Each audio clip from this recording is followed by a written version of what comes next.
turn the cameras on and starts squealing.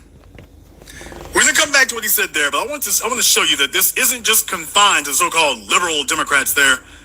I want to show you another video that he did here a day or two ago. And just to show you that this is not just one thing. These folks are getting wobbly on you across the board as far as the Democrats are concerned. Their usual reliable bootlicks are starting to get wobbly. Mark's got something to say about Kamala Harris bringing the Queer Eye crew to the White House. Title of this is Joe Biden and Kamala Harris pander to LGBTQ community during Pride Month. But that's not really what he says. Well, you get ready he put to that go. as the title. You get ready to but go? Listen to what he actually says during his You ready video. to go home now? Is non-binary and appeared at the White House in the United States. And he had, he's okay with he, him pronouns, but Jonathan is non-binary and appeared at the White House, and Kamala Harris received him, and they had these really awkward video exchanges or videos presented on social media. Can we show one of them? Okay, I wonder if it might be my computer's locking, but it's fascinating to watch this footage, right? Because you got Kamala Harris, who's coming to the door and receiving and acting really excited to see Jonathan Van Ness, and maybe she's a Queer Eye fan. And you got the first or the second gentleman, her husband, Doug, who's standing there, and he's looking gracious and excited to see them. He's probably hoping they'll steal his wife for them being more masculine. So, by the way, fair use, Mark. Fair use, by the way. So you can see that he sees them showing up there, but Mark doesn't seem to be too thrilled. Why he doesn't seem to be too thrilled about the Queer Eye folks showing up at the White House. And then he tells you why. He's even like adjusted his body language to appear even more comfortable with the moment than I would have imagined. And they're in there doing it, right? And then having a conversation, and then they do another video that's kind of cute and funny. Did you hear that part there? You heard that? Was that a no Diddy moment? And they're in there doing it, right? And then having a conversation, and then... Okay, he could have just said no Diddy. They're having a conversation, no Diddy. Okay, he could have just left it at that. All right. They do another video that's kind of cute and funny with Jonathan, and then they have the still photo of Jonathan standing in front of the White House. The White House podium, and the kind of mock press room, and you can see Jonathan Van Ness standing there, kind of a hello American people with this dress on, and it's a way for the Biden administration to signal that they are down with queer folk, that they are down with trans folk. And let me be clear, that's a good thing. The White House should be down with trans folk. They should be down with queer folk. I ain't got an issue with that. The issue is there's nothing substantive happening. This is just a photo op. There's no substantive policy being articulated. I don't know what happened behind the scenes. I don't pretend to know what happens behind the scenes. Do we really want to know what happened behind the scenes? Because Kamala just told us last night that she's in these streets. So do we even want to venture into that one? I would recommend no. Let's solve all the world's problems behind closed doors. But that didn't come out in the press release. You know what came out in the press release? That Jonathan Van Ness does his hair using JVN products. What came out is that Kamala Harris has fun and is funny and nice and affable, which is true. Kamala Harris is a wonderful person. Really fun and nice and affable in my experience. What came out is the White House is queer friendly. All things that I ain't got an issue with. In fact, I think it's a good idea. My issue is twofold. One, these kinds of moments in the midst of a political race for our lives, as they keep telling us, right? The sky is falling, and if everybody doesn't vote Democrat, then the world is going to catch fire. We're all going to die, right? If that is the case, then where is the political urgency? Instead of making playful TikTok videos and They don't take making us serious. a moment of political possibility lighthearted and unserious. Instead of doing that, you could actually talk about policy. Public perception. But that's it. Now, isn't that a change? Why, old Mark Lamont Schill talking about, well, you know, I mean, they telling us this, we're running for our political lives, and if we don't vote for them, the sky's going to fall and the world's going to burn. Well, they know. Now, where in recent memory have you heard that come from? When's the last time Mark was talking like this? The police right there. They said, well, y'all are telling us it's going to be catastrophe, but you're not acting like there is. Whoa! When did one of their bought and paid for mouthpieces start talking like this? Outright telling them, yeah, y'all say the world's going to come down on us, but yeah, but where's the urgency?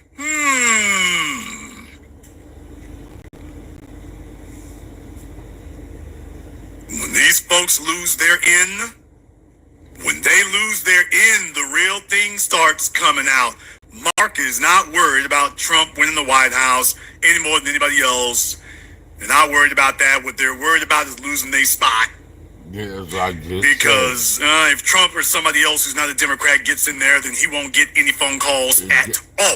Did I just say that or what? So that's all he's trying to do is make sure he continues getting some phone calls to show up on some chill media every once in a while. He's outright telling the Democrats here that where's that urgency? You claim that the sky's gonna fall, but y'all ain't acting like it here. So, boy, shouldn't he be worried? I mean, isn't he directly contradicting them? Why isn't he worried? Why isn't he scared? Maybe it's because he's already seen it and he's already like, it ain't looking so good out there. You know, when you start getting not your new looking job, so good out there, job, or career path, or whatever it may be. Now he's starting to talk like the new black media. Thank you. Now he's starting to make some direct criticisms in the middle of an election year. Where's the policy? Now, why would Mark be concerned about that? I'm just saying, maybe there's something he wants to tell us that he's not telling us. Anybody say they feel like he can tell us, Mark? It's time to come on out of the time they've been in the White House. We have not been a part of anything in their 100 days, and we ain't gonna be a part of anything in their 100 last days. No reason that you can't either, Mark. Just saying. Think about it. Black pieces. So Mark is out here now, boy, I'm telling you, when they see that they're losing their in, when they see they're moving towards getting shown the door, the attitude and the demeanor changes, doesn't it? I'm not saying don't talk about queer folk. I'm not saying don't talk about trans folk. Even in the context of that, black trans women are dying. You talking about something totally don't have nothing to fucking do with Juneteenth. It don't have nothing to do Doesn't with he remind you of it don't have nothing to do with reproduction. Elijah Cummings? It don't have nothing to do with John Lewis talking about the illegal aliens. What about the baby? And it ain't gonna get us black folks he never gets animated like this for black folks. Well, why are we talking about transvestites? Is there something about black trans women? Or biological men, but you consider them to be trans women? I didn't know that women comes with a prefix. Shit. I thought either you were a woman or you're not, but in Mark Lamont Schill's world, women can come with a prefix. There are women, then there are trans women. Mark, is there something you'd like to tell us? Because you looking real panicky for them trans women right now. And I just feel like we should all have a common frame of reference. And so that we might understand where you're coming from, perhaps you would like to go ahead and, spell that out for us a little bit here, because it seems like there's something you trying to get off your chest or something else. And you might want to go ahead and just, articulate exactly what you mean here. Doing that, you could actually talk about policy. I'm not saying don't talk about queer folk. I'm not saying don't talk about trans folk. Even in the context of that, black trans women are dying. They're dying from intimate partner violence. They're dying from police violence. They're dying from structural disinvestment They're not getting the right medicines. They're getting mistreated at the hospital. They're being assaulted by police. Oh my God, this nigga really on that motherfucking.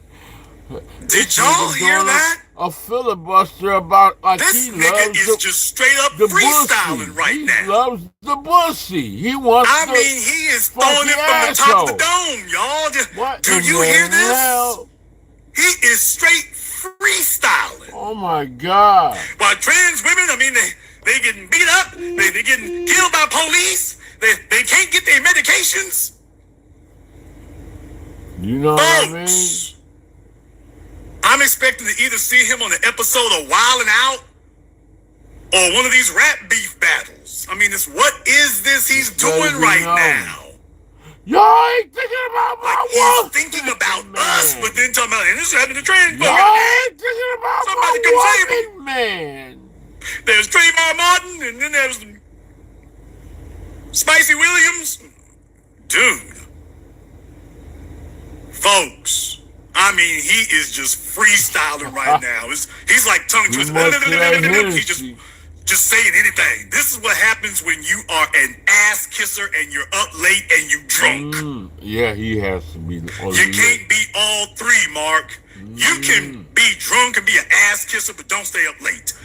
You can be an ass kisser and be drunk, and stay up late, but don't get drunk. You can stay up late and get drunk, but don't be an ass kisser.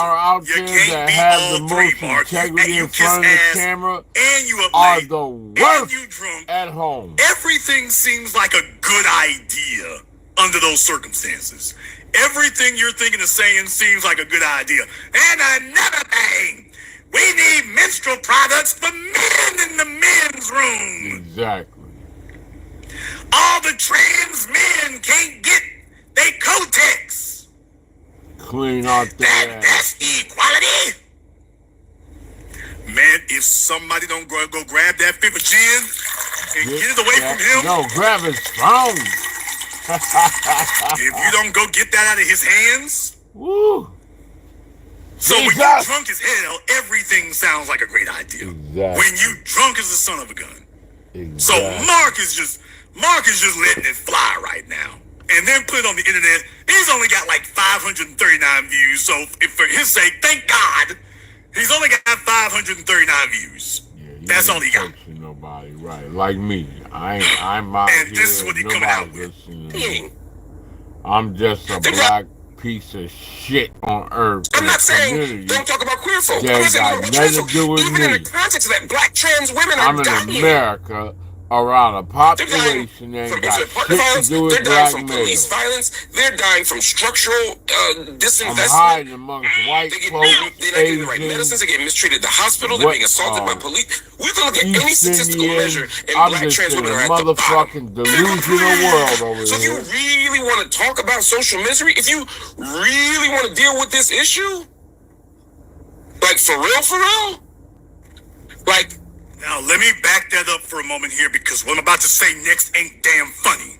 So if you really want to talk about social misery, if you really want to deal with this, they're not getting the right medicines, they're getting mistreated at the hospital, they're being assaulted by police. We can look at any statistical measure, and black trans women are at the bottom. You definitely gonna show us on your mind, this on your heart. Drunk ass lying bastard. Look at any statistical measure, and black trans women are at the bottom.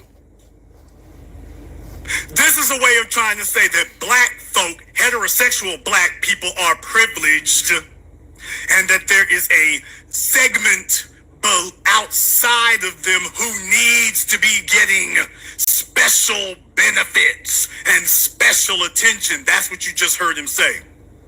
That we as black folk, we're not at the bottom. Why transsexuals are, they got it worse than us.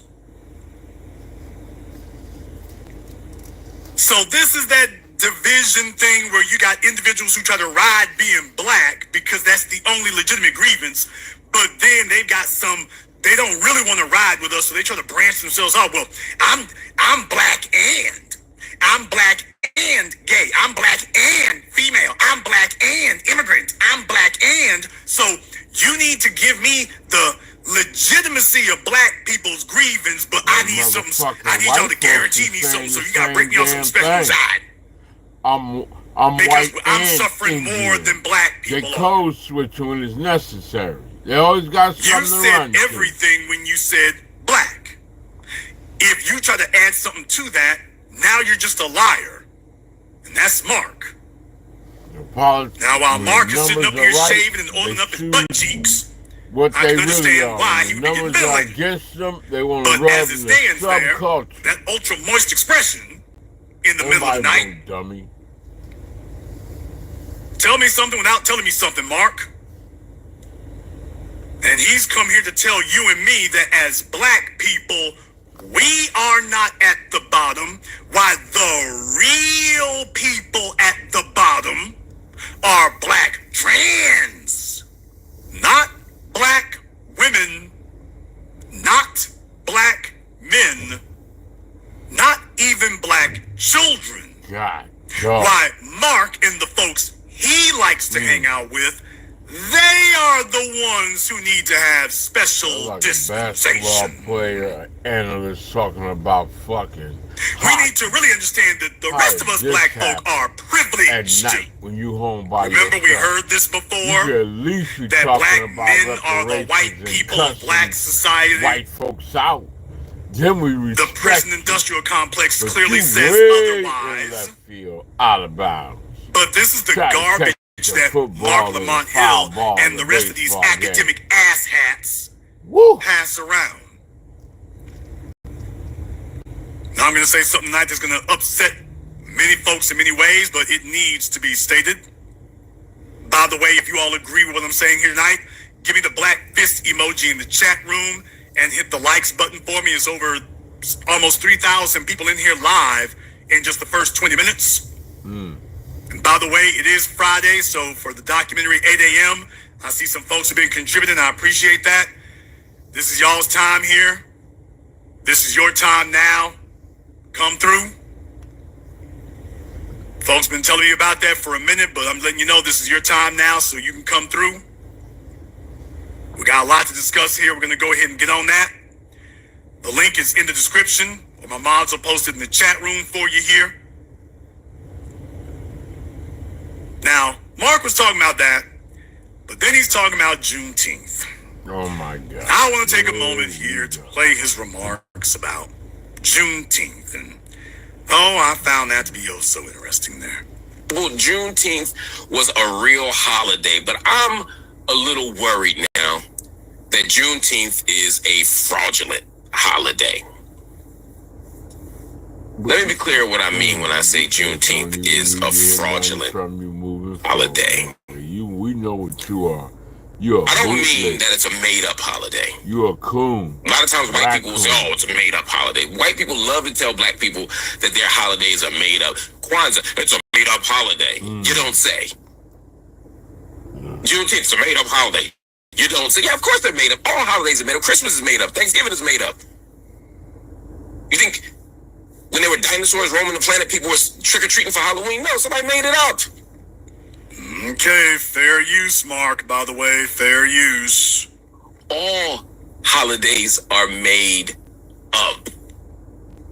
Everything is man-made. It's just a question of whether you accept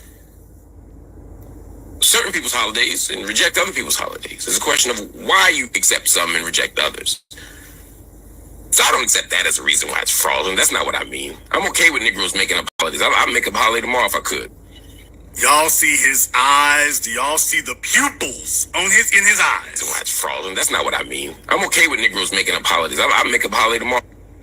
Y'all, I mean, is it him or is it the alcohol? What? It wasn't me, it was the alcohol. Take a look at those eyes, people. I mean, glazed over, pupils, all dilated. He is struggling with the alcohol. He's struggling with the liquor right now. He is struggling with it. I mean, is he talking or is the liquor freestyling? I don't know. If I could. That part I wouldn't have known. Juneteenth is a fraudulent holiday because of how it has been taken up. Let me say more. No, niggas, say less. What black people do on Juneteenth is authentic. Our celebrations are real. If I go to Texas right now, I'm going to see an amazing Juneteenth ceremony somewhere. If I go to Mississippi, I'm going to see an amazing Juneteenth event. If I go to South Carolina, I'm already tired. I'm going to see something good. I might not even listen to this whole program. What this country's doing with it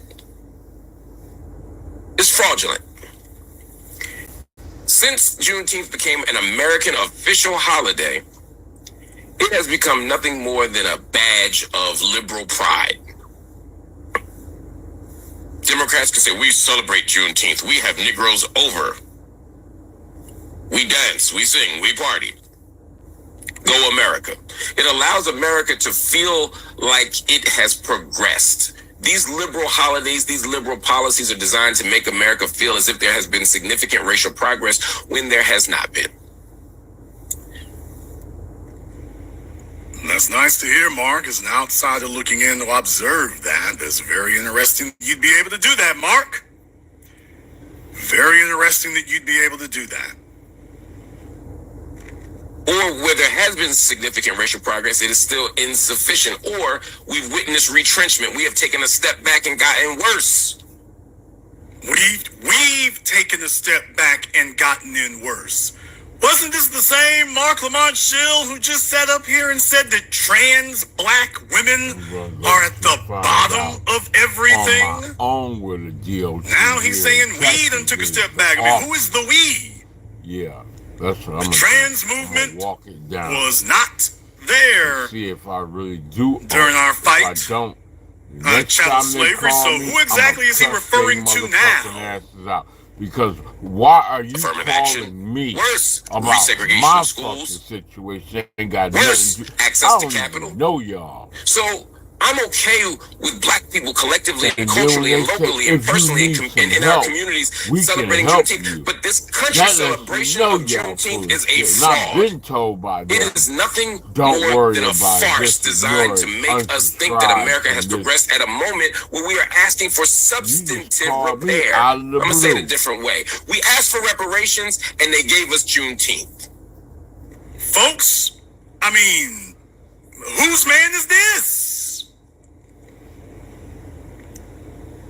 Whose man is this? First of all, Mark, I didn't know that you qualified for reparations, but I'm very glad to have your support for those of us who do. Oh, he's not FBA? He's not a Because up until now, I was not very sure about that because, you see, you cannot serve two masters. Either you gonna say that LGBT are the most oppressed people and at the bottom of the barrel and that their sexuality... that somebody's sexuality or gender puts them at the bottom, or you will say this country was founded on white supremacy. White LGBT was running plantations, overseeing on plantations, signing the founding documents. I need more money, Mike. That's what they were doing. So you can't say that LGBT has been an issue. You can be LGBT and be empowered. You just can't be black at anything and be empowered. You cannot be empowered as a black heterosexual. You can't be. And Mark here tries to make that distinction, so that's why I'm showing it to you there. And boy, he sure does leave that out, doesn't he?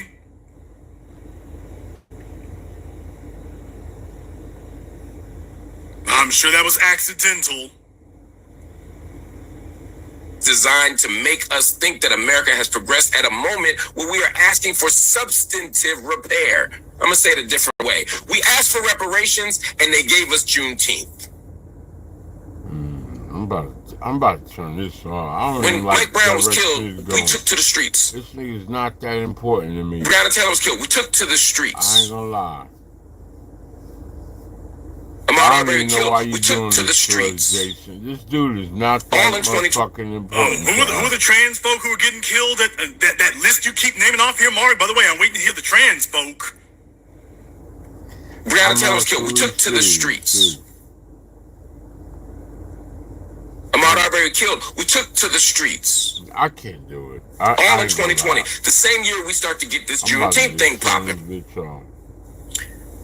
The call from the streets wasn't, can we have people in Congress wear kente cloth? The call from the streets wasn't, can Nancy Pelosi kneel with her hands up? Talking shit that we hearing, we've already heard before. Did Mark have any criticism of that when Nancy and the gals were doing that, by the way? Right. When they were doing that, did Mark have any criticism of it? Because we here in the new black media did, we here in the black channel did, and they were telling all of us to shut the hell up and go vote for Joe Biden. So, like I say, they were saying, shut up and vote for the Democrats in the midterm. But by the way, did Mark have this criticism when Nancy Pelosi and the gals were doing that? When Nancy Pelosi and the Congressional Black Caucus were doing that? By the way, did he have this criticism then? Streets was not, can we have that bullshit Juneteenth with our hands up? Nobody went for that. And the call from the streets was not, can we have Juneteenth celebrations? Can we have June 19th off? That wasn't the call. The call was for substantive structural repair, specifically defunding police who are militarizing our communities. Like somebody's supposed to be scared. Abolishing policing practices in police and prisons was the radical call. Like, right. That's not reparations. I can see if them white folks, that's not reparations, was coming in wearing some of them very, very clear about that. What he's talking about right now, that's not reparations, people. Now that would be scary. And the unifying radical call, in addition to those radical calls, but the unifying radical call from and for all of us was reparations. Okay, but if you will not define exactly what reparations is, which is cash payments, and if you will not say those words, then you are not advocating for reparations. You're advocating for a slogan without having the guts and the courage to outright say what it is we here for and what it is them folks are pushing back against. They don't have a problem showing up for a march. They don't have a problem kneeling. They don't have a problem doing all kinds of symbolism. When you say break that bread, cut that check, now they start pushing back. So no, when you say reparations, Mark, that's a slogan. If you don't define what reparations is, because you said it a few times now, we have to define it every time we say it so that everybody is clear that we're not saying this in the shadows. We are saying this to their faces. So Mark can say reparations, and then when he gets in front of his white friends, they can start talking about scholarships. Thank you. And they been knew about this. Low interest mortgages and that garbage that Kamala Harris was talking about on the program with Steve Harvey on the program I did last night. Unifying radical call, in addition to those radical calls, but the unifying radical call from and for all of us was reparations. Was Mark Lamont Hill an advocate for reparations in 2020? Talk about it. No, nobody. I'll wait. Nobody was kicking this shit. Was Mark Lamont Hill stomping for reparations in 2020? I'll wait. Was Mark Lamont Hill talking about reparations in 2016? You know, back when they had the ear of Hillary Clinton, when Mark Lamont Hill's on these networks and talking to Rachel Maddow. Has he ever sat on MSNBC and stomped for reparations? You know, back when they used to let him on CNN and stomping for reparations. Was he ever talking about it then? How about Bowling Ball Martin? We were the only folks that I remember talking about it. My record of talking about reparations goes back now decades, not years. And I didn't see Mark Lamont Hill nowhere around. So I'm asking for a friend. By the way, since when did Mark Lamont Hill become a convert to reparations? Since Joe Biden got in the White House, or since we made it the quintessential issue and we centered it as the issue over the course of the last decade? You gotta do like the last decade is when we really started picking up steam. But for those of us who've been about this life, y'all know me. I've been talking about this now going on 2 decades. Talking about the main point.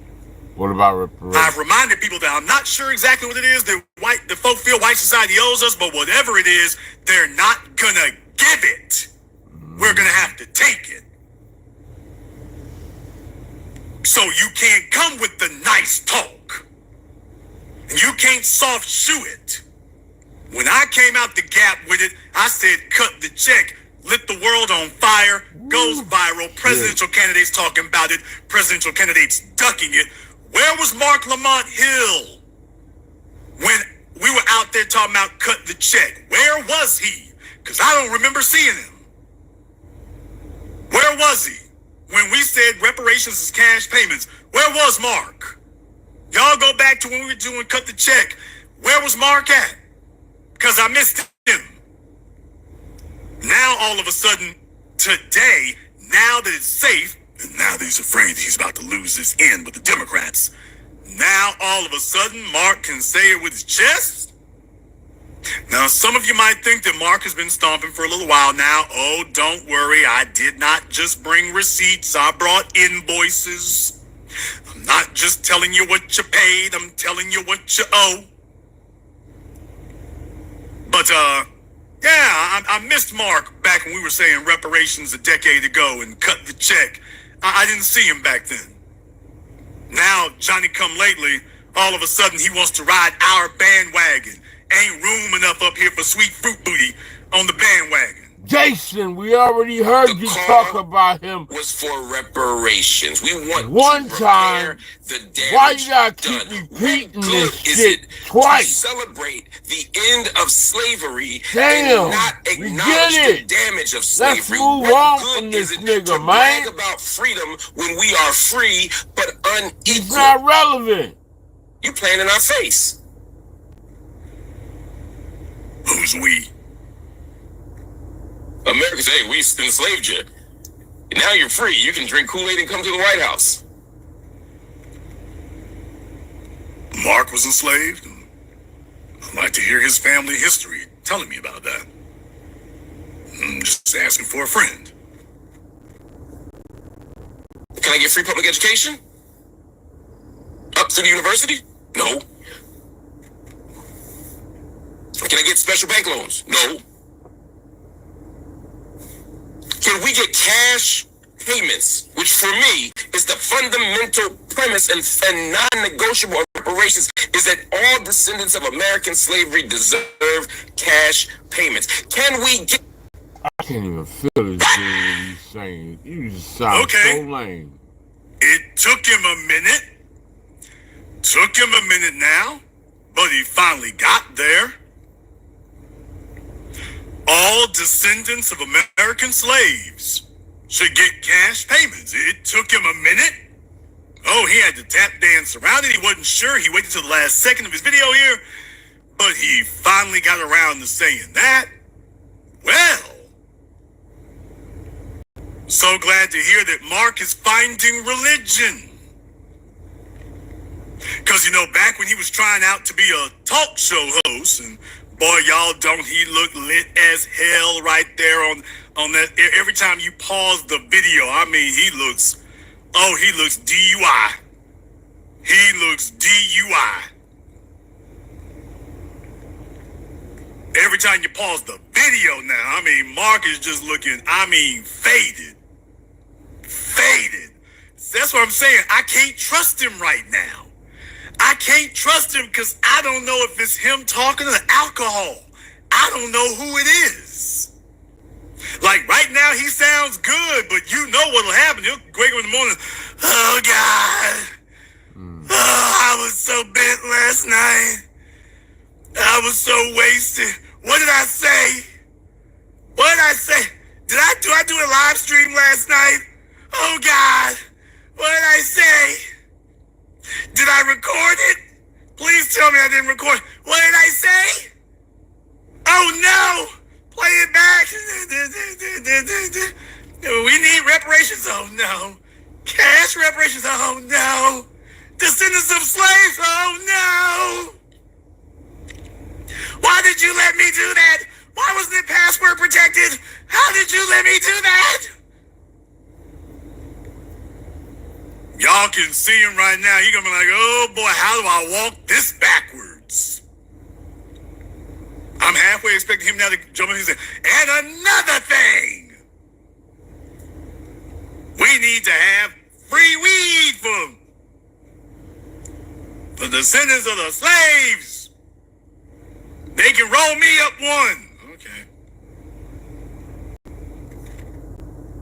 Can I get free public education? Up through the university? No. By the way, you hear that there? Free public education. As I said, you cannot let folks like him and the academics lead the conversation about reparations, because to academics, paying for school is everything. To the academics, everything comes back to get a degree. Meanwhile, the folks who run this society ain't relying on degrees. That's the problem. Mark Lamont Hill wants you to believe that what's holding us back is not getting a degree and being the A students. Meanwhile, the damn C and D students run the damn society. Elon Musk, Joe Biden, Hunter Biden, Donald Trump, George H.W. Bush. George W. Bush. George H.W. was actually pretty bright. You have to be that diabolical. The damn C and D students run the society. And he's telling us that if we had free education, in other words, we're not smart enough, we need to get some more degrees, and we had more A students. And the folks who run the damn society don't rely on degrees or being A students.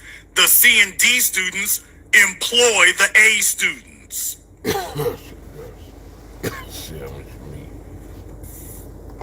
Can I get special bank loans? No. That doesn't require a degree. Getting a bank loan doesn't require a degree, by the way. You're mixing those things together. We could have just gone ahead and bypassed that whole damn school thing and gone straight to the bank loans thing. Black Wall Street was not built by the academic class, people. The academics did not build the Black Wall Streets around this country. The black business districts were not built by the academics. They didn't do that. Turning this shit off. He is not the black millionaires, the Madam C.J. Walkers, the Benny Masons. Those were not the academics. Those were not the folks flaunting their degrees and their PhDs. That wasn't them. It's never been them. Ever. Everything we have done, we didn't have to go through the universities, and I'm not downing the universities. I'm just saying, by the way, you throw us the capital and we blow the doors off everybody. Talk about the people so ingenious that we looked like we went to the university and didn't have to go. But then again, let me just stop beating around the bush. As somebody who has been, nigga, you don't impress me saying that you have a degree. That doesn't impress me.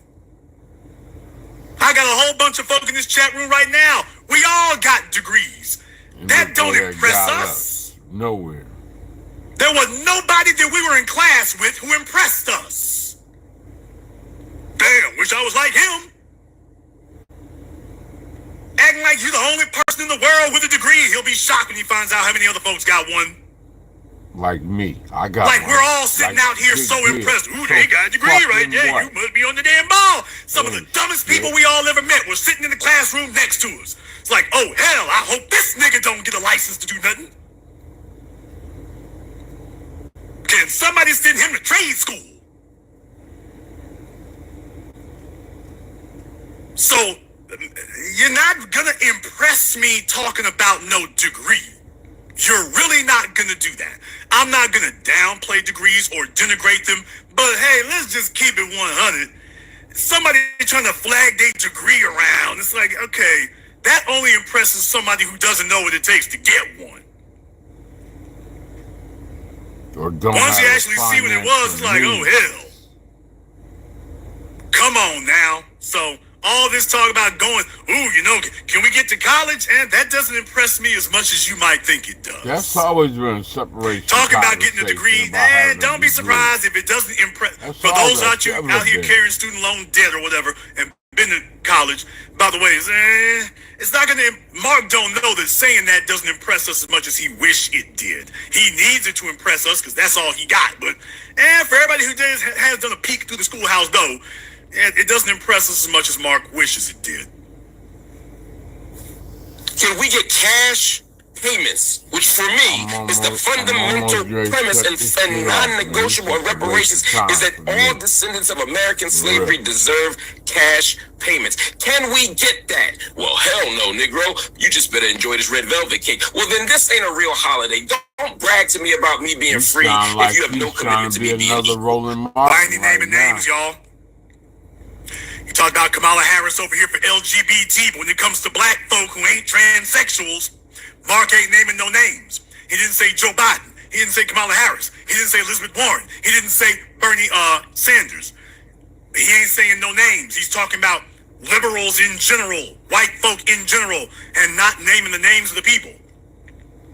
As you can see, it's the same video. Well, the video is cut into two parts, but talking on the same night, and yet he doesn't have anything to say about that. Why didn't he just name names right there? Hey, Joe Biden, Kamala Harris, miss me with the talk.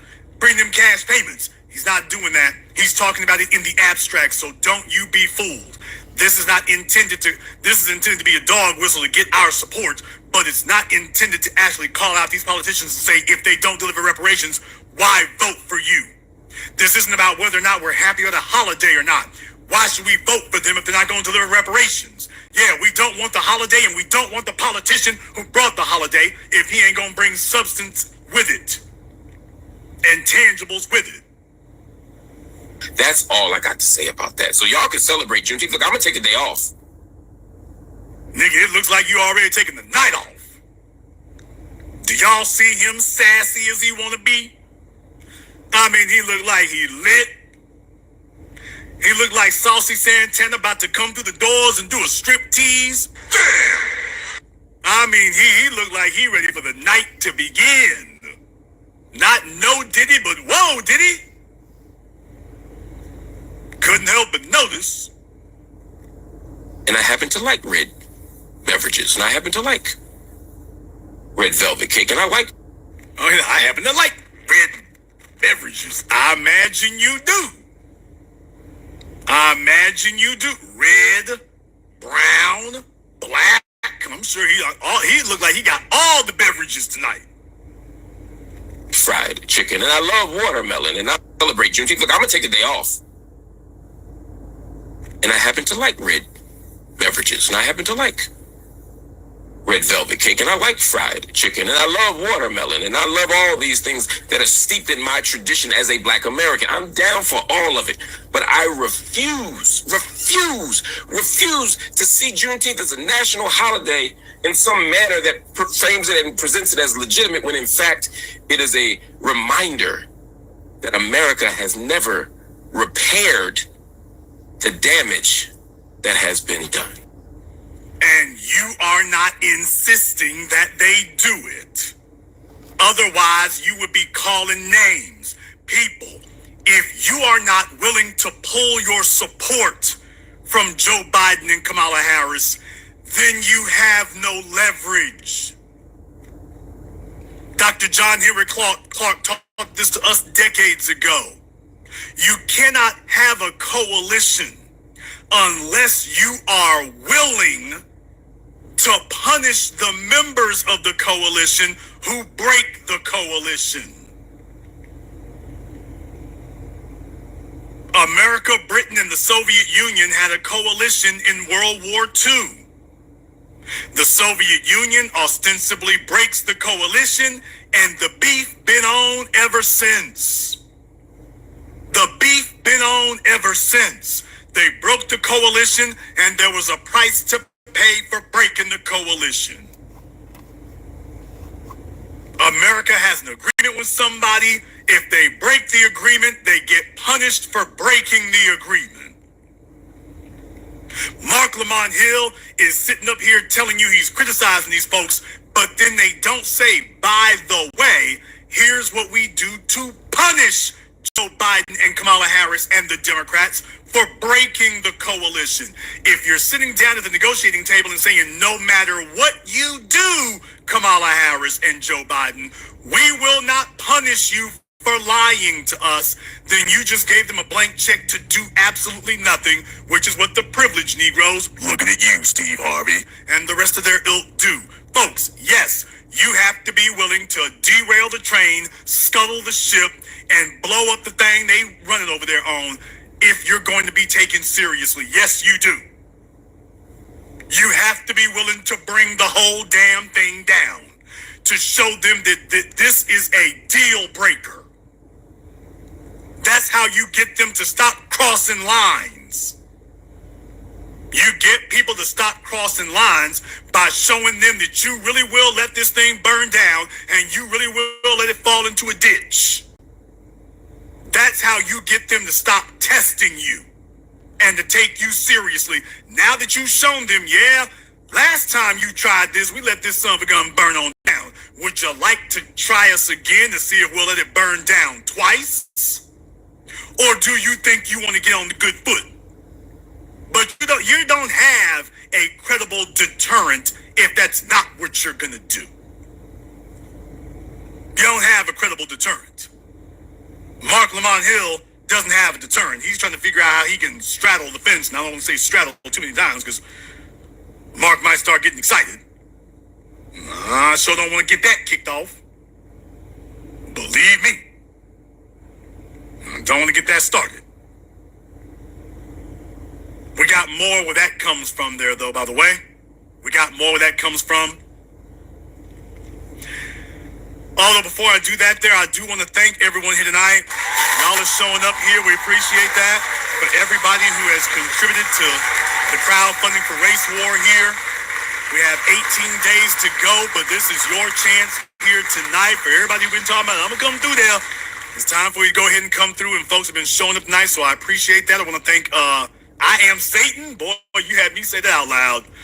All right, I Am Satan. Well, at least he's done one thing he can be redeemed for here. He is contributed on the Super Chat. My man, Young Investor, we appreciate that. Asia, thank you very much here as well. My man, Jean, and everyone else who's contributed to support tonight's program. This is the time to get on the map, because look here, folks. Do you understand how serious that is when Mark Lamont Hill is repeating what we're saying now? Y'all, I couldn't wait till the weekend to do this. Everybody you looking for, they're repeating us now. Mm-hmm. The word has gotten out. The word has gotten all the way to the top. That's what they're doing.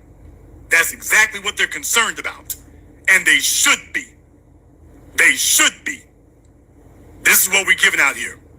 Now, Mark Lamont Hill is sitting up here, and he's been talking about this. And I said, okay. So, now, some of y'all are saying, oh, well, maybe he was doing something there before. Maybe he was supporting things before. Maybe he was. And it's like, okay. No, I got the receipts and the invoices for that. I got the receipts and the invoices for that. I got them. Mark, if you'll remember here, and this is why I warned you. I warn you all about these academics. These academics out here who are always claiming things. These academics out here who are always wanting to speak for us. And I'm telling y'all right now, for the most part, we got to get the academics up off the block, to be totally honest. They're not qualified to speak. They're not qualified to speak. They can't, because they're trying to sell us something. They're trying to sell us something. That's the issue that we have. They're sitting up here trying to sell us something. And what they're always trying to sell us is the same thing. They're always trying to sell us the same thing. In their case, what they're going to try to sell is education. And when they start talking, they branch off in different directions from what we said. And I'm just going to let you all know, really, I don't have any real patience for that. I don't have any real patience for that. Now, I want to show you here from 2021, just in case you think we're mischaracterizing anything. Just in case you think we are. Just in case you think we are.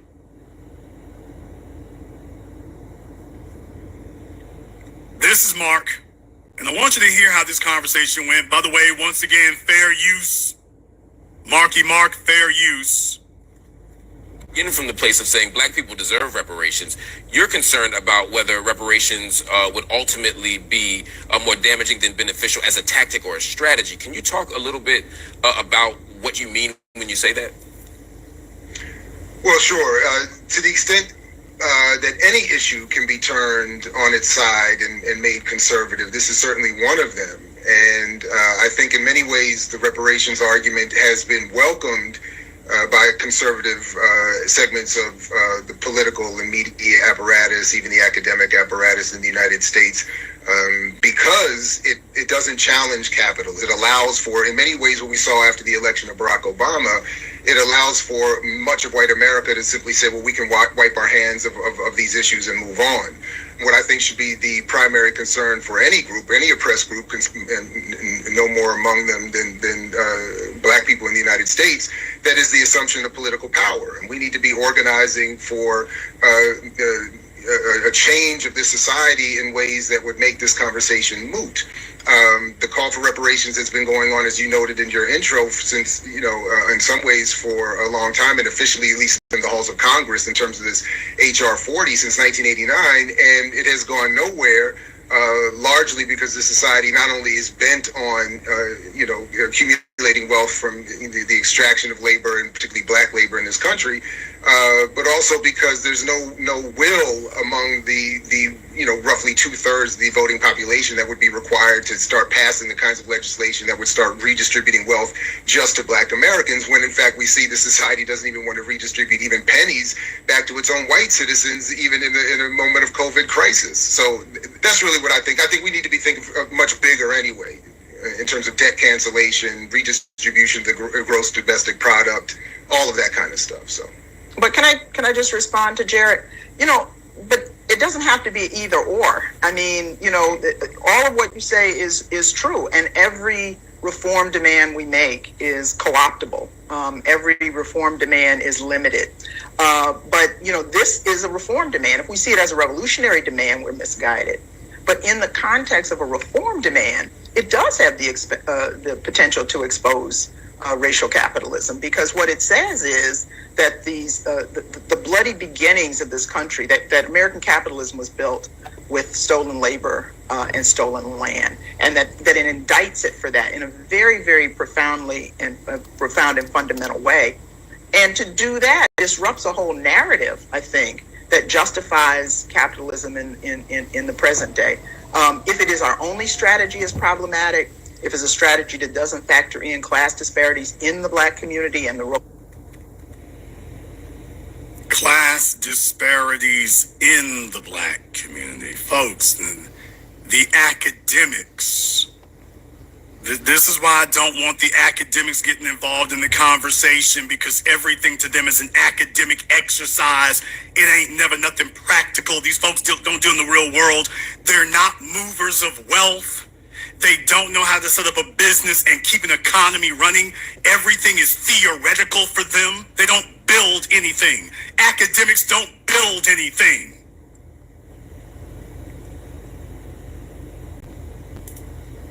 Academics do not build anything. That's the issue. The black elites, it's a problem. But if it doesn't do that, like any other the black elites, here's the problem. You black academics, y'all are the elites. You're the ones who get brought on television. You're the ones who get brought onto these places. Do you understand? You're the ones who get brought on these places. Y'all get on TV. You get on radio. You are the elites. You're the ones pushing this feminism garbage in the schools. You're the ones pushing the LGBT is more oppressed than black people because you're an LGBT professor, and why, I'm here to teach all of you that you're actually privileged, and yeah, you might be black, but there are stratas even within black society, so it's not just about white supremacy, it's about systems of oppression, and you need to recognize that you are also oppressors too. Do you understand that? I'm just letting you know, do you understand that? This is what they do. This is what they do, man.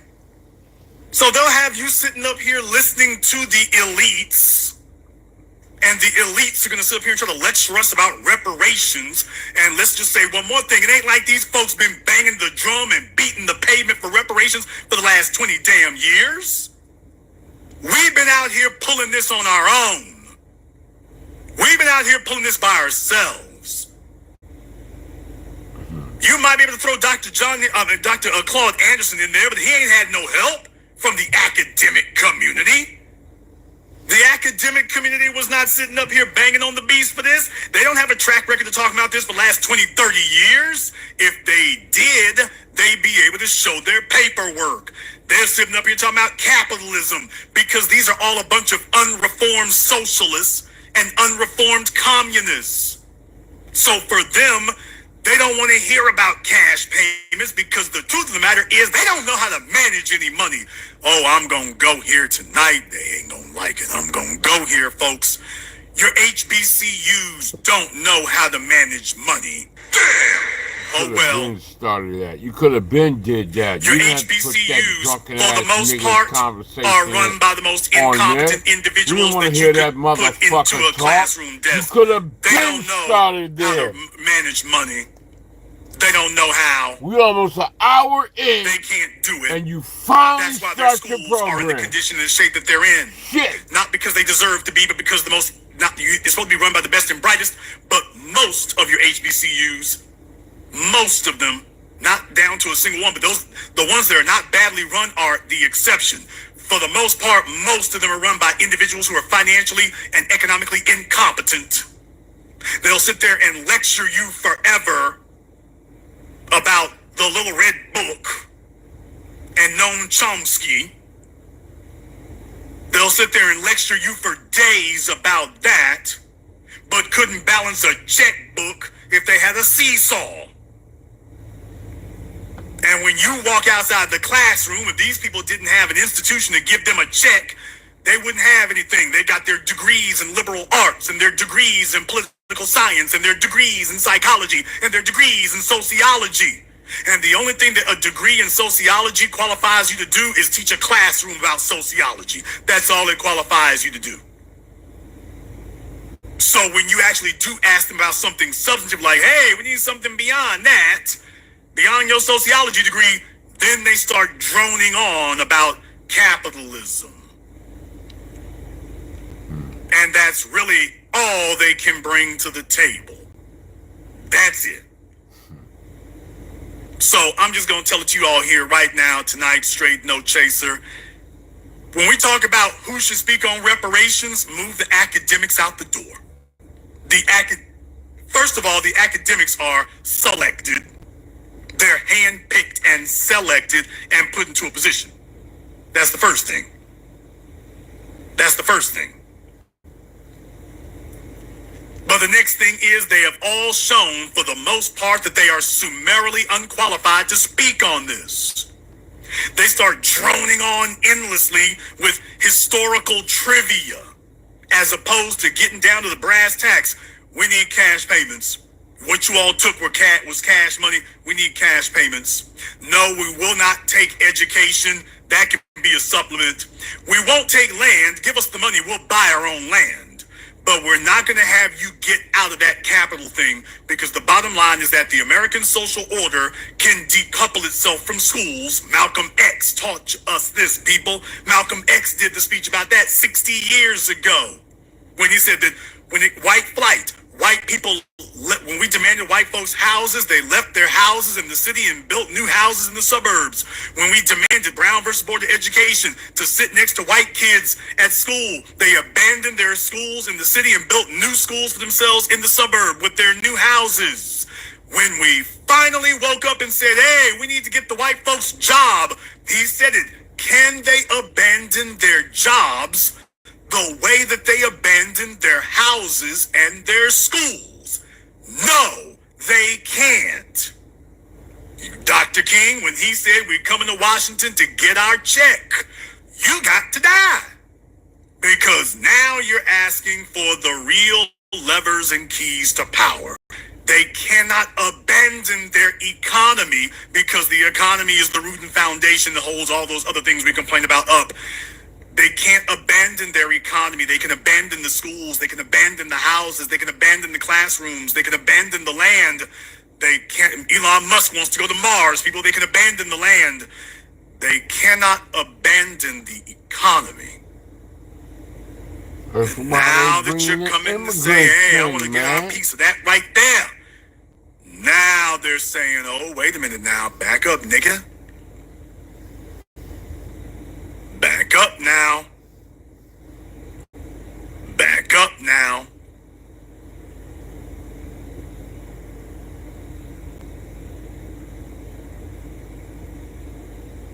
And when you all go to school, for those of you who've been to college, for those of you who've been to HBCUs, Dr. John Henry Clark was complaining about this 3 decades ago. The HBCUs don't teach nation building.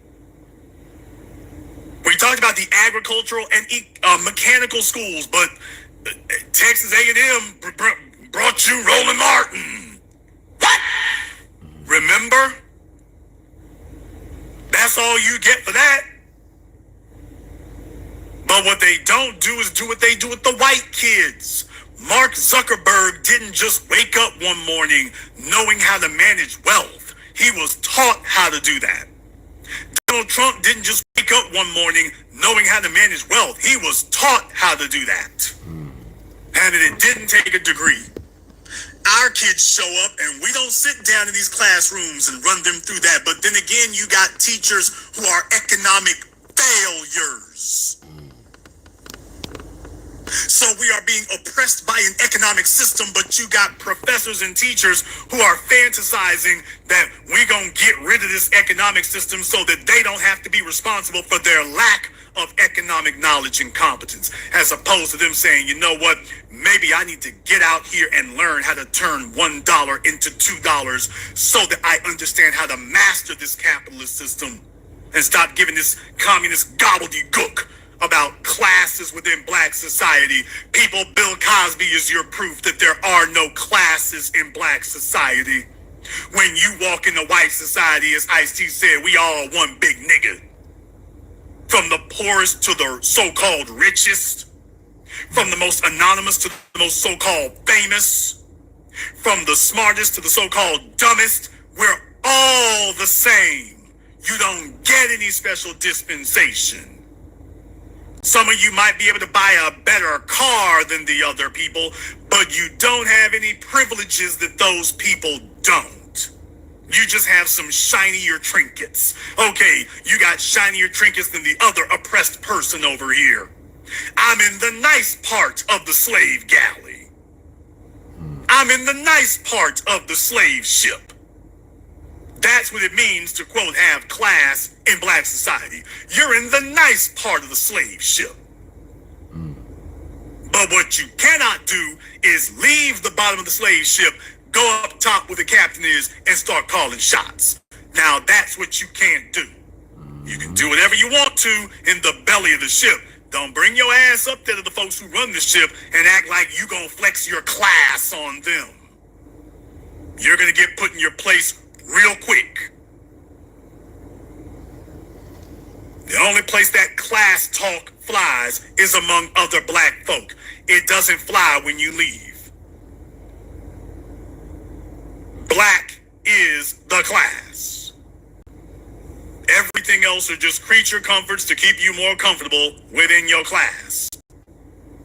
When we start talking about taking control of the greater economy, which is what we are discussing with reparations, taking control of the greater economy. That is what would finally give you class if you could get your hands on that. So, no, folks, I don't want to hear from the academics, quite frankly. Any academic who wants to speak gonna have to earn their stripes, and you can't talk about where you used to be.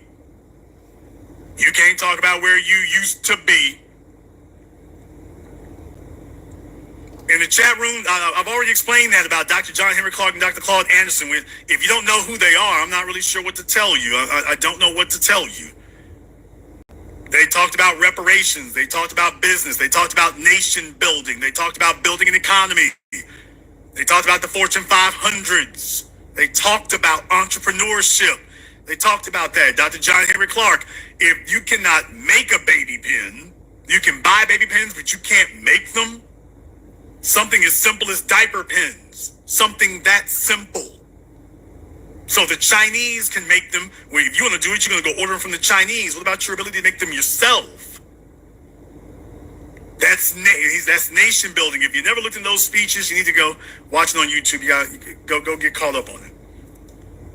But the bottom line is the rest of these academics have never discussed it in 20, 30 years. If they were a voice for this, we'd all be looking for them. We'd all be looking for them if they really had a voice or a pedigree at this. But they don't. They don't. And furthermore, they never have. So, who can speak for us on reparations? Let me tell y'all who can. Folks, the soil established the conversation on reparations. Let there be no doubt about it. The soil did this. You and me and us and we. It wasn't the bougie Negroes. It wasn't the elite. It wasn't the celebrity class. It wasn't the so-called wealthy class. We've been carrying this banner on our backs all by ourselves. You know why? Because all the privileged people, your academics, your professors, your celebrities, your bougie Negroes, all of them have been terrified that we would get loud enough with this because all of them have been scared that they're going to get cornered by some of their white friends and white paymasters and that they're going to have a very uncomfortable conversation and get pinned down about whether or not they support the slave quarters being in an uprising. Hey there, LeBron. You know, boy, that sure did take an issue there, didn't it? Oh, man. Hey, LeBron. Hey, LeBron, did you see about that, man? Did you see about that, LeBron? Did you hear what some of those folks over there saying? Did you hear what they're saying there, LeBron?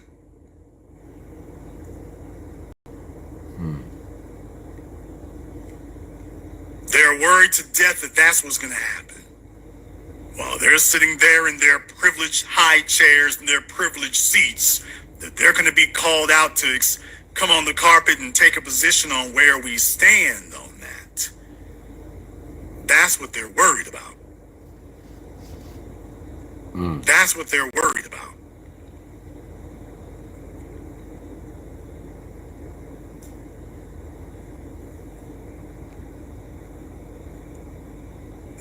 Who's going to be able to speak for our reparations? The grassroots has to speak for that. We have to talk for that on our own. We have to speak on that ourselves. These other folk have had every opportunity to do so. They're not going to do that. Not now, not ever. If we do make progress at it, they're going to sit up there and try to get behind the scenes and act like they didn't see nothing. There ain't no solution. There ain't no solution. That's what they're going to do. They're going to get behind the scenes and act like they didn't see nothing. Oh, well, really, they be making noise sometimes. Yeah, but, it can be rough, though. They need to quiet down with it. And what they don't like is that the more that we make that noise, the more that they're going to find themselves sitting up here and having to explain some things. Ain't nothing to explain. It's just saying That's fuck a rough us spot and to let's be keep in. it moving. That's a rough spot to be in. They got bigger things to do besides listen to us.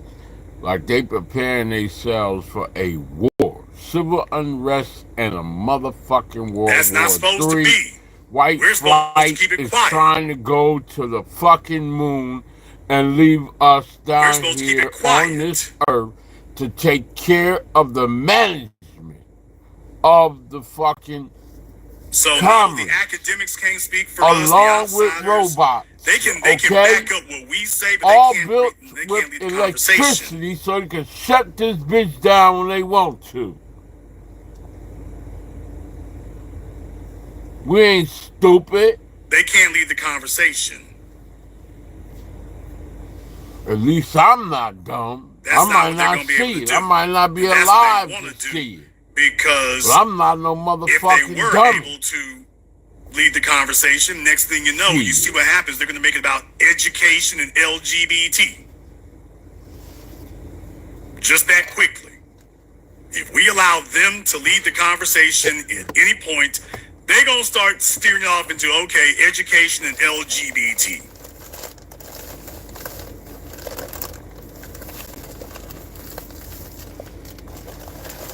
The next thing is that we can't be afraid to speak on what is due us. We cannot be afraid to speak on our agenda, including saying who cannot speak on it. I didn't say that they can't talk. They just need to back our play. Don't bring up the communist talk. Don't bring up the capitalism talk. People, you can't say bring us cash reparations and then talk about the issue is capitalism. No, the problem is you old niggas did not build a structure to give us control of capitalism. Can I say it? Oh, am I going to say it here? Some folks ain't going to like this. Oh, they're not going to like this. I got to say this. Yeah, Mark, I couldn't help but notice here. I mean, I may run afoul of some people when I say this. The two folk that he gathered here to speak on our behalf.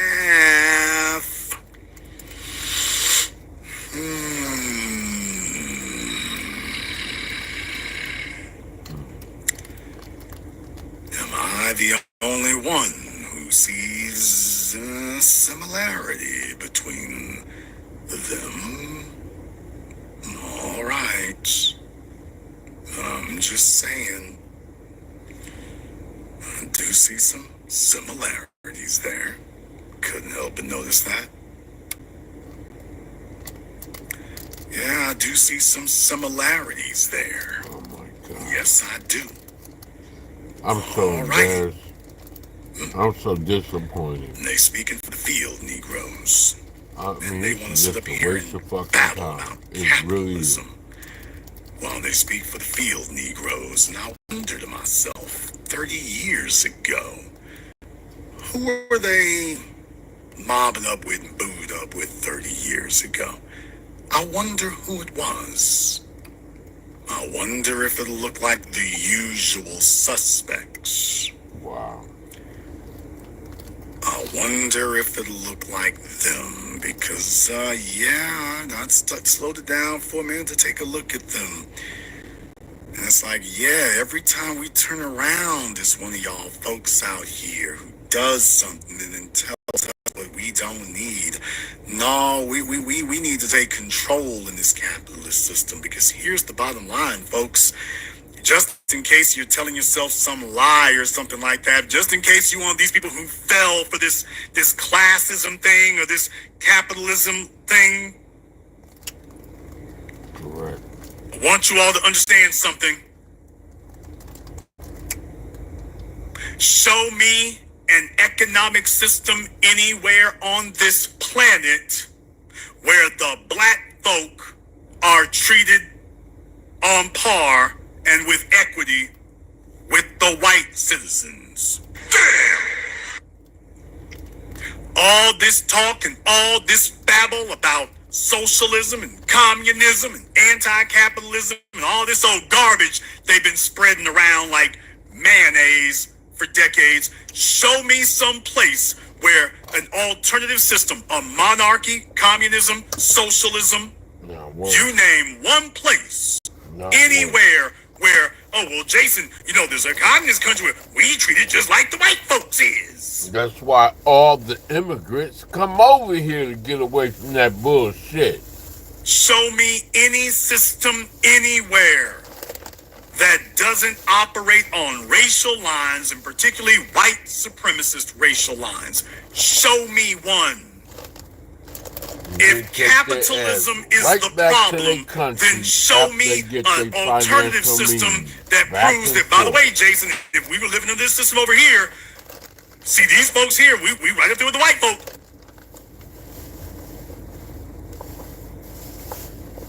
See, when you get in these classrooms with these people, what I find is that where they trip you all up is that they throw numbers at you, or they throw a bunch of, complicated words and terms and jargon at you. And in the process, it's all intended to conceal the fact that there's a logical fallacy. This is just logic right here. If capitalism is the problem, then you should immediately be saying, okay, well, which system is the solution? They start talking about communism. Wait a minute. Communism has never worked for us. You can't show us a communist country that doesn't hold us at the bottom. There's not a communist country. In the communist countries, we at the bottom. Socialist countries, we at the bottom. Look at China. Black folk ain't balling in China. You got Chinese millionaires and billionaires. Black folk ain't balling in China. We ain't balling in China. Russia, we ain't balling in none of them places. You take a look at how the white citizens are getting it, and then you take a look at us. We're at the bottom in every system you name. Every single one. Of course. Every single one. And then they feed you a red herring about, well, listen to me, we talk about not having capitalism. The real reason for this, and those of you who've been to college, you now understand what the reason is for them telling you that. The reason for them telling you that is so that you don't ask your professor, by the way, how do we make some more bread? Because you are taught by the most incompetent people in white schools. There's a reason why you have a Professor Scott Galloway at New York University. He sat on the boards of several major corporations, major startups, and that's who the white kids get to talk to. He doesn't even need a textbook to talk to them. You give him an hour of talking to your kids, you're like, I'll be mind blown. I learned more in 60 minutes with this man than I learned in 60 months from your HBCU alumni. What the hell? The schools are on a treadmill going nowhere. Thank you. It's been like that. And they're spending their time trying to justify why they cannot instruct you how to take control of the system. Can somebody say, they don't you can kill me already? I have already been here, bitch. The discussion. I don't need no more of this shows up and says, hey, let me tell you how to get this entrepreneurial thing started. Let me show you how to manage the money here. Let me show you how to create wealth. Let me show you how to make it $1 out of $2. These folks are going to show up and say, see, there's the problem is that you are empowering the system. I'm empowering my people. You weren't talking this garbage about Asians. But that's a different matter. Okay. Every time we start talking about that, yeah, because if you start talking about business and not a degree, you're going to be trying to get education at the bank and not at a college. They want to keep you students. I'm exiled. You know what I mean? I'm like, I don't belong to no community. And no longer thinking that the degree is the answer. I already know what's you won't be a going student on, bitch. anymore. You got me fucked up. I know what's going on. Don't you understand how much that bothers them? It's like, hey, we need to make sure that more of y'all value this here because, hey, so Biden can give the HBCUs more money that most of it they won't get, and what they do get, well, you see what they do.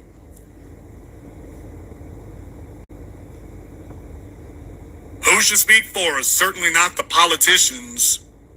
Not the politicians, not the celebrities, not the academics. Those of us at the soil, we have to become scholars of this issue here, and it's not hard. We have to know the talking points. There are not many. Come on now. Anybody who objects to reparations, anybody who objects to that is going to say the same thing. They're all going to say the same thing. You just need to be ready for the same damn argument over and over again. It is all going to be the same thing. Just the same thing. Exactly. Now you. So no, these other folks don't get to talk for us. They don't get to speak on our behalf. Hour we gotta talk for ourselves, and we're going to talk for ourselves, and we're going to make this environment very uncomfortable for them. The issue is not education or integration. The issue is economic elevation, and that's it. Everything needs to be about them dollars. That's it. We don't have to agree on Democrat or Republican. We don't have to agree on Christian or Muslim, but we better agree that we live in a system of white supremacy and that we need black empowerment, and black empowerment is spelled dollars. We better believe in that, and we better agree on that. That better be the code. That you look around and see, wait a minute, are these people trying to weaken us? Poor people are easy to dominate. Well-funded people are considerably harder to dominate, and a large number of well-financed people are extraordinarily difficult to dominate. We sitting up here in a world that runs on money, and your so-called academics are telling you don't worry about the money. What? Exactly. We live in a world that runs on money, and your academics are telling you don't worry about the money, except for them. Now, you know this Mark Lamont Hill and Steve Harvey and the rest of them, by the way, they ain't never telling you about a dollar they gonna turn down. Now, for the rest of us, you need some academics and some books, and you need a scholarship, and you need to recognize the fundamental flaws of this capitalist system. All that is to keep you now busy. That's for you. Something to do with but your you time. know what? Now the one of these people turns down a pay raise. Now the one of these people turns down a promotion. Now the one of these people turns down a signing bonus at a new university. Now the one of them turns it down.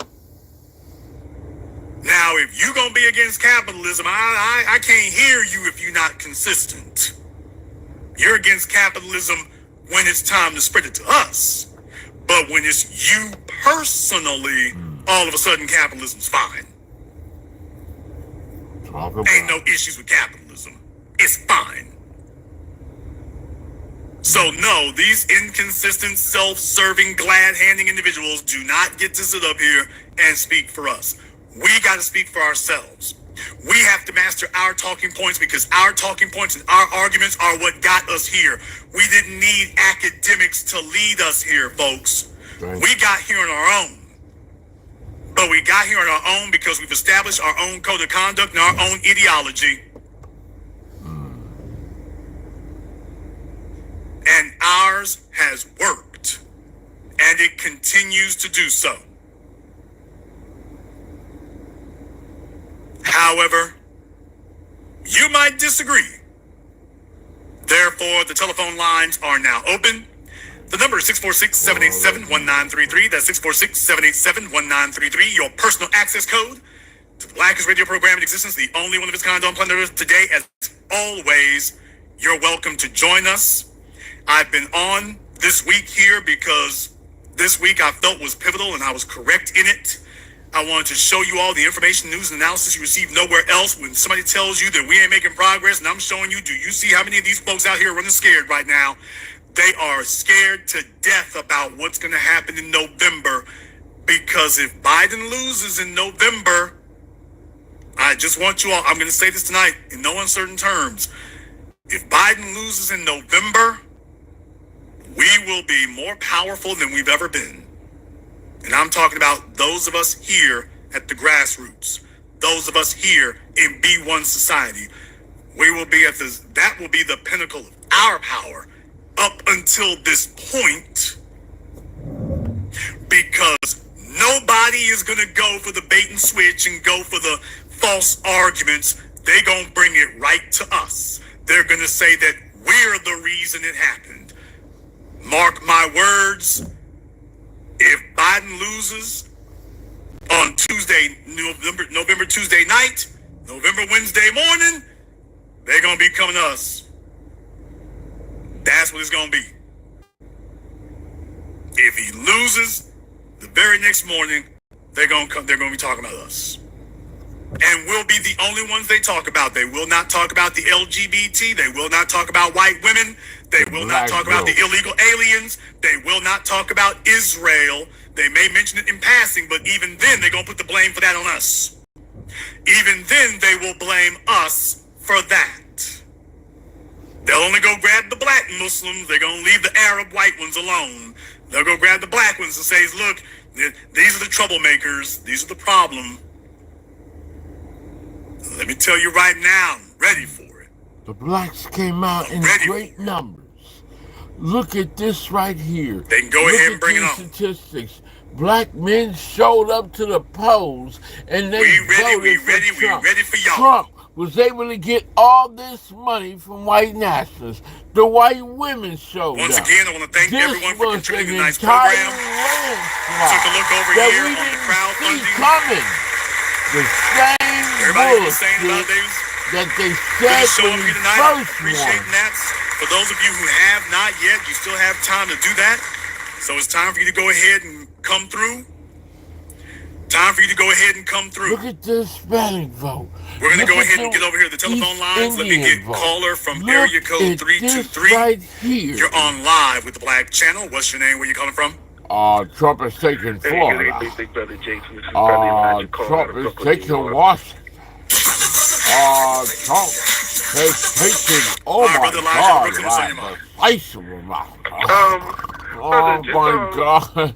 Oh my God. For the audience who don't know, before I ask you this question, for the audience out here who don't know about Mark Lamont, and I'm quoting Professor Black Truth, but people don't know Mark Lamont, you big dummy Hill. He's Caribbean. That man he doesn't have any FBA. You already know that. He's not a foundational black American, okay? We already know that. I don't know. That's why I don't understand why Jason took that fucking long.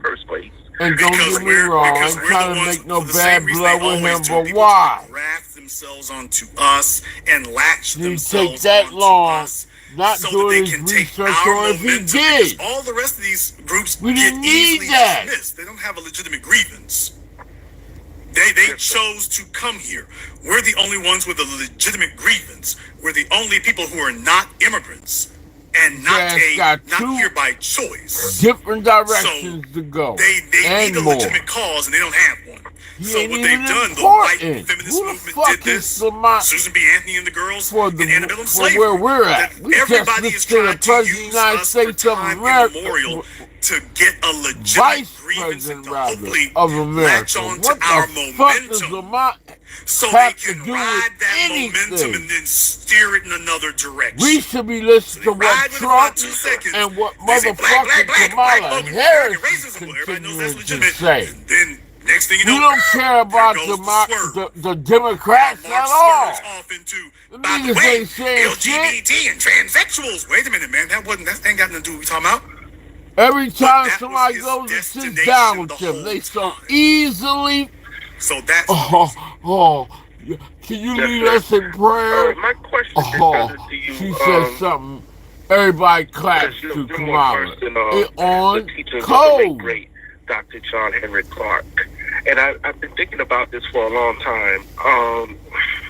If these HBCUs were so legitimate, waste of time. It ain't nothing but a shelter for any philanthropist. Anybody who has money and it gets misappropriated just like just Dr. like John Henry any Clark type was of persona non grata at the HBCUs because the HBCUs are, for the most part, run by the so-called bougie, boule, talented 10th, and that's the way it's always been.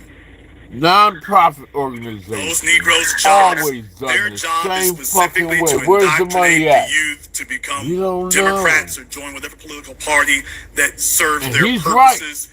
Anybody who Nobody sits up knows here how to do and mathematics. is going to upset the status quo, their marching orders, and that's not what you're here for. So Dr. Clark talked about that when he was alive. Dr. Clark talked about that when he was alive. He always pointed out. And we've always known that's what it was. Look, whether it was him, Dr. Khalid Muhammad, We can go down the list.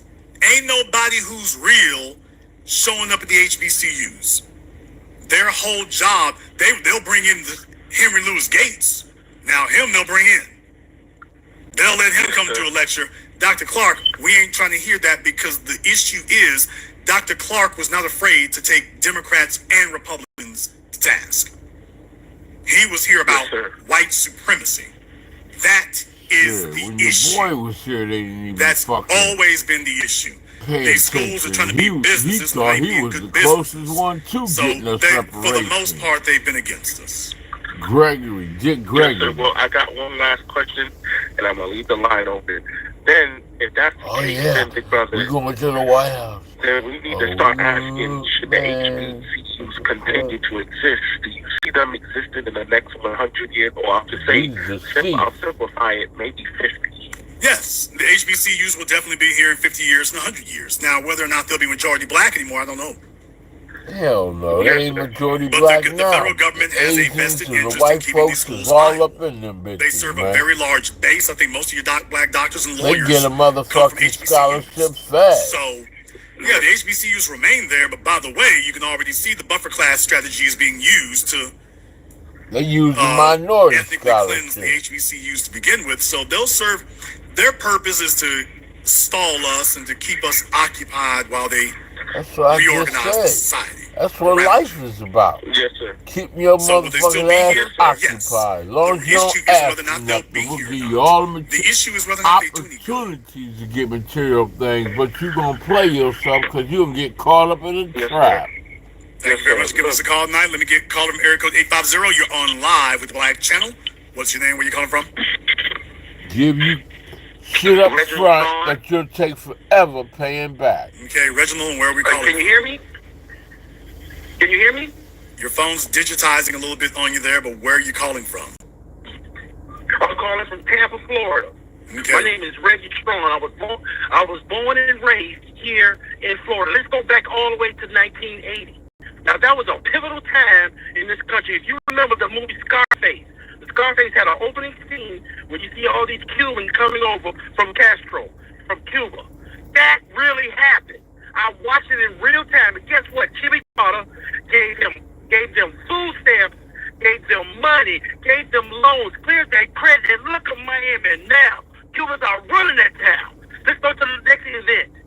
Arthur McDuffie. Everybody talks about the other riot, but let me tell you something. Arthur McDuffie was on his motorcycle, and the police chased him.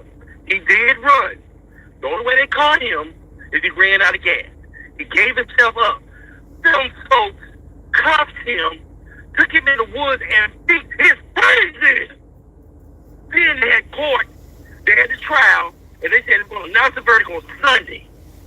Not guilty, acquitted. And let me tell you something, Miami erupted. It was on fire. We turned up big time.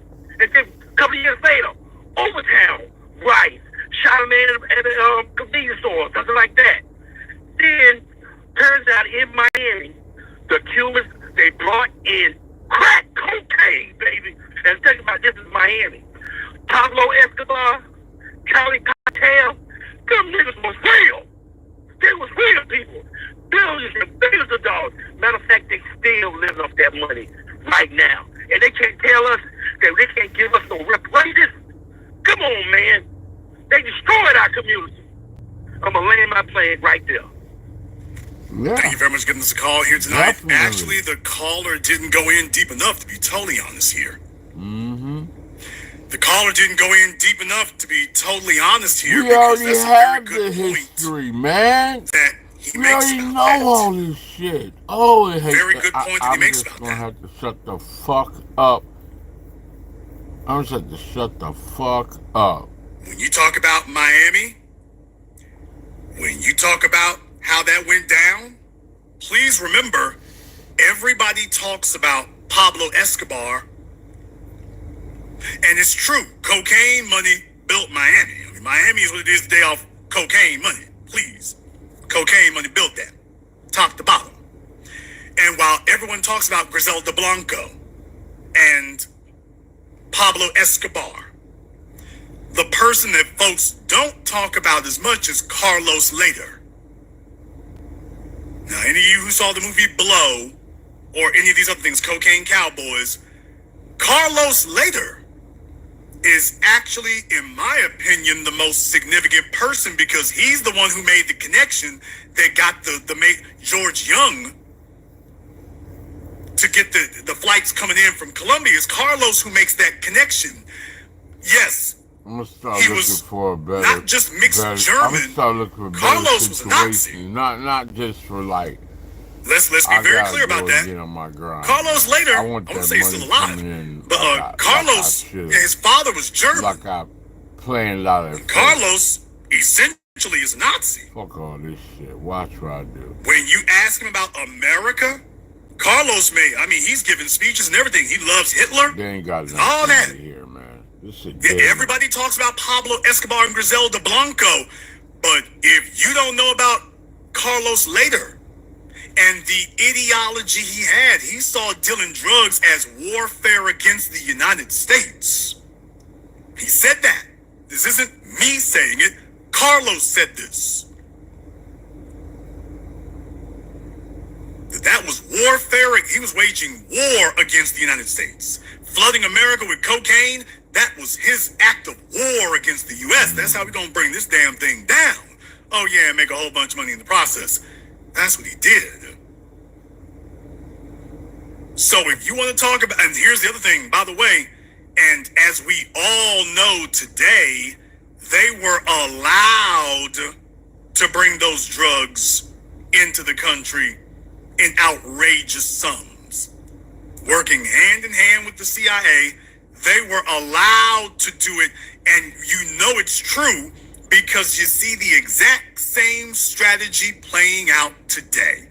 Whenever they're doing something illegal or destructive, they target the black areas. When it's time to bring in drugs, black folk can't get health care.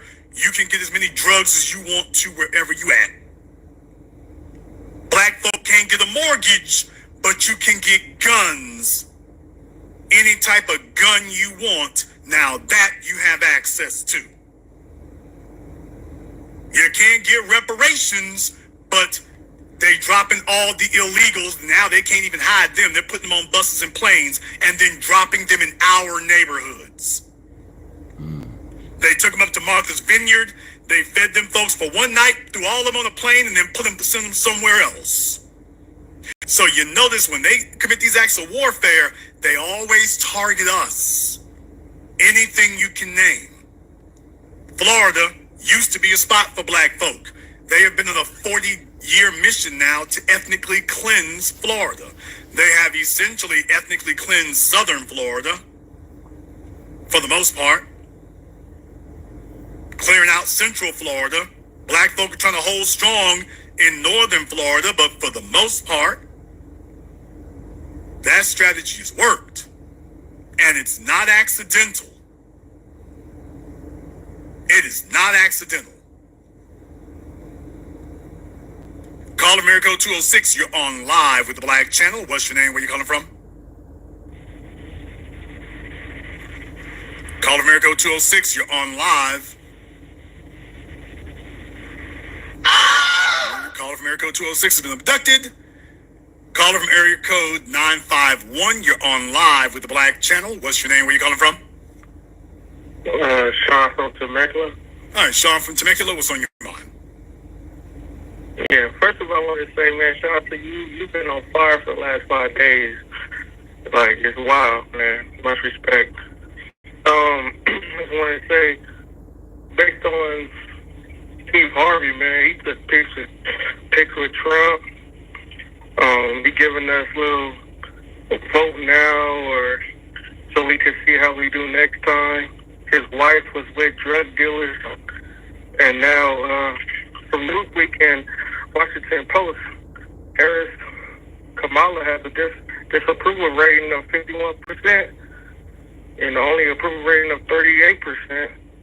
So my only two questions is, why is Steve Harvey comfortable disrespecting us? And second question, how can we force Kamala to face her suspected blackness without coons around? Well, Kamala's already paid the price. I said this when Joe Biden chose her. They chose her specifically because she's not viable as a presidential candidate. And that her job was to be window dressing for women, not even for black folks. So that was the reason for choosing Kamala Harris in the first place. The whole point of that was, okay, this will get, Joe Biden was having trouble with women accusing him of all kinds of sexual stuff, and Kamala Harris was right there. I believe those women. As soon as she got nominated to be his vice presidential running mate, y'all hoes sit down. Me and Joe go in the White House, and that was exactly what occurred. So that was the reason for choosing her, but also because they knew Kamala Harris does not have a political machine behind her. Barack Obama had a political machine behind him, Tom Daschle. PBS Frontline is doing a whole damn thing with the candidates. Tom Daschle selected Barack Obama. This is not conjecture. It's on PBS. He said it. This is not conspiracy theory. Tom Daschle said it. Former Speaker of the House. I chose Barack Obama because we weren't going to let them swift boat. You couldn't swift boat him the way he did John Kerry in 2004. Which is there now. And he was right. So, y'all can go see it for yourselves. They chose Barack Obama because he was new. And he didn't have a bunch on him. And they're like, okay, that'll stop him. He's more articulate. He doesn't have anything on him. He's a blank slate. And it worked exactly that way. So, slow down. But Kamala Harris never got that far along. Barack Obama had a political machine behind him. Kamala Harris has California. And I have nothing to feel The problem with California is California as a place is not very popular. That's the problem. The California of Ronald Reagan is not the California that you have today. California has a lot of wacky, deviant stuff that's coming out of there. And it doesn't have a good reputation. So putting that California label on her is the kiss of death. It's got the evil, stinking, reeking stench of death. That's why a California politician can't really gain any ground, because that's their national reputation. Furthermore, to make things worse, California is way off by itself. So it's isolated. You have to cross what they call the flyover states to get there. So it's not like California is even connected to the body politic of the rest of the country. Not the way New York is. Not the way the New England states and the East Coast is, where the majority of the population is, between Tennessee and Eastern Seaboard. California doesn't have that. I said all that to say, so you have a woman who is safe and isolated. You can elect her as your vice presidential nominee without worrying that she's going to run anything or take over. She can't. And you can already see that her support among black people is very weak. So she's never going to really be able to mount an insurrection against you. She'll never really be able to do that. And at the end of Joe Biden's term, you can go ahead and dismiss her. Thank you. And even if something happened and she did find herself in the White House, you would say, yay, first female elected to the world. And you know she's not going to get reelected. You know she's not going to get elected. She can't win an election. So what I'm saying is she's actually perfect for a disposable candidate, which is what her job is to be. As for Steve Harvey, brother Steve Harvey go wherever the hell the wind blowing. When Trump was in office, he was booed up with Trump. Biden's in office, he's booed up with Biden. So everybody sees him for what he is. You fake motherfucker. I already just said that. Just all this shit away from my fucking Thank you very much for giving us a call tonight. Let me get a caller from area code 702. You're on live with the Black Channel. What's your name? Where you calling from? Shit, I've been up in this shit. I've been doing this shit for a long time. You don't know, but you know more. Been up in this rap trap shit, dog. Get me like this and fuck. Gotta go back to my dumbest shit. Fuck it, I'ma get with it. I'm sitting on the rap game. How you gonna know, man? These are motherfuckers that been rapping and be trapping in these streets. I'm KOD, touch out, bomb. It's gotta be the one that is on and the one that did it in the street. Fine like this. Pounding on the block, man, I'm coming with this money everywhere, yeah, I got this shit on lock. I'm up in the block game. I'm powerful with this rap game. I'm powerful with this rap game. Half of you niggas never understand the way I put my finger on the trigger, then I pop. Give it roll, let the niggas know I don't give a fuck, nigga, I'ma show what I show. Differentiate the different one that's black. I'm trying to let my fucking rest. Damn, I gotta hit it for this weak ass shit. Who this nigga out here just spitting this shit? It's the trap god, you're the rap god, simply the motherfucking best, and I go hard, deep in the cut. Nigga know it's sound. 2 step to 3 step, and once again it's on. Now I'm gonna fuck, I'm gonna kick in your door. I'ma show you what she wants me, the trap god, the rap god. Me, the rap god, the trap god. Fuck it up. Ladies and gentlemen, the place to be, I'm the trap god. K.O.D. motherfucker. I'm deep up in this trap game. You know what I mean? I'm out, dog. Y'all ain't saying shit. I'll get to rapping, alright? I'll come back and do rapping, man. Fuck these motherfuckers out here in these streets.